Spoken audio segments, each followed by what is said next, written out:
Grant, almost 150 points in these 3 rivalry games through October, 3 tough opponents. What happened offensively? Why has it been so good the last few weeks? Yeah, I think we're taking care of the ball pretty well right now. That's huge, and then kind of found a rhythm offensively, which is good. We need that. It's the perfect time of the year to find that rhythm, kind of going into our last stretch of the season here, and yeah, it seems like guys are really kind of figuring things out. We talked a lot about kind of going through your progressions and hit these other receivers. We see Thomas, Troyware, Shane, obviously Chaz. How nice was that to see those guys get really involved and make some big plays? Yeah, big time. I think all those big plays tonight. It was really their ability after the catch, and we've kind of been working on that a lot with those guys. Their run after the catch, and it was proven tonight by those guys doing a great job finding the end zone after they caught the ball. You mentioned the last 3 games. When you look at that Air Force game, it was so just out of the ordinary for you guys. And offensively, if you look at these last 3 games, I mean, how do you just kind of quantify how you guys have kind of progressed from that win overall? Yeah, I think we kind of just flushed it, really. I mean, it's kind of really, like you said, like kind of out of our characteristic, and we got better, and just each day, each week, just preparing for that game, and we've practiced well, we've prepared well, and that's really the key to our success right now is we're preparing really well, and we got to continue doing that, through this bye week, and then getting ready for our next opponents. What's it mean to you guys to go through Nevada, Fresno, BYU, probably the biggest games on the calendar for a lot of people around here, and win the way you guys have won these 3 weeks? Yeah, it's huge. They're emotional games. Obviously, they're kind of all rivals, and it's good to get 3 wins against them. Now we got to keep that rhythm going, and we have some huge games coming up. Each game is getting bigger and bigger for us. They're all conference games, and they're all must win. So we got to continue that rhythm. Yeah, like you said, so now you go into a bye week, and you got sort of the championship on the line through November. How do you take this momentum and keep it going through there? Yeah, this bye week's going to be big, preparing, getting guys healthy again, kind of catch our breath, and then just take, game by game each week, preparing like we have been, and really practicing well and going into each game with that mindset. Since Matt went down, have you noticed that receiver group try consciously to take a step up, especially knowing that he's not going to be out there? Yeah, I think so. I mean, they kind of look to him as the leader, and when he went down, it's kind of like, all right, who's the next guy to step up? And we've had a lot of guys doing that lately. It's been great. Thomas has been playing really well. Shane, all those guys. Troy had a nice catch tonight. Dallas. I mean, all those receivers are really stepping up.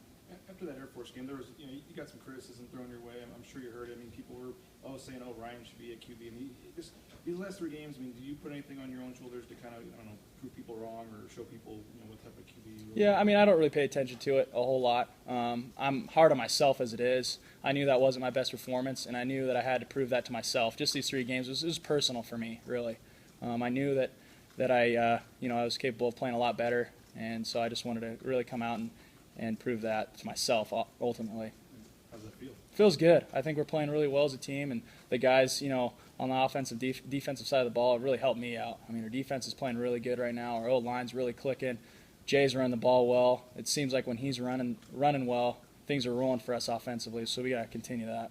Thomas, I know a lot of you guys said you even back to spring and summer you saw this coming, but I mean, the catches he made tonight, the run after catch on the big, showed some playmaking I don't think any of us have seen out of him. Yeah, I mean, that was huge. We've been waiting for that big one. I know he's got great speed, and I kind of trusted him with that one, kind of laid it out there for him, and then he did the rest. I mean, he found the end zone, made a great run after the catch, and so that's awesome to see. I knew he had it in him. We just needed a shot like that.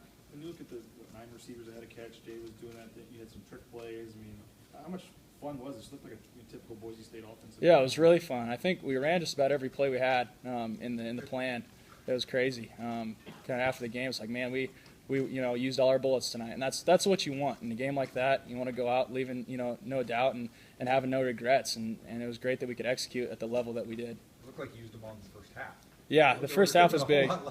Yeah, the first half was big. It was good to get that that many points up in the first half. We needed that, and we got to continue to finish strong. It's fun. I mean, it really is. I think that's the best way to put it. It's fun. It's like being a little kid in the backyard. You jump those trick plays, and to see them, get executed so well by those guys. That's fun to me. Kind of sit back, watch them run in the end zone, watching Jay run like he does, watch those guys up front. It's unbelievable, and it's great to be a part of it for me. You talk about being in a rhythm. You get the sense that Mike Sanford's sort of getting into a rhythm with the play. I mean, it just seems like the calls are coming at exactly the right time. Oh, absolutely. I think we're all kind of feeding off each other. I think we're all starting to learn kind of our tendencies and our strengths, and he's doing a great job like he has been all year, and it's fun to play for a coach like that. You mentioned the final 4 games of the season coming up. Everything's in front of you. I'm sure, if before the season been told, hey, we got 4 games left, we control our own destiny, so you probably would have taken it. How do you kind of just look at that stretch and what you guys need to do to finish? Yeah, we put ourselves in a good spot. Now we got to, go continue to play well and to prepare like we have been, practice well, and just take one game at a time. But yeah, it's a good spot to be in, and to have control like that is huge.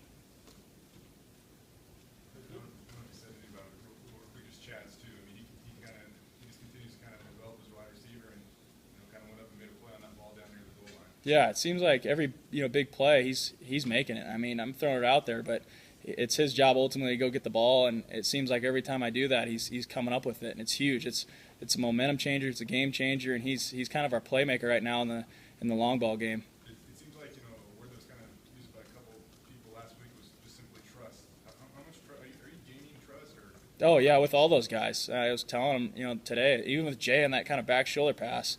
He's like, hey, thanks for trusting me. I'm like, yeah, that's what we've been working on all week in practice, and with those guys, it really is all about trust, them going and making a play, and yeah, it's huge for our offense right now.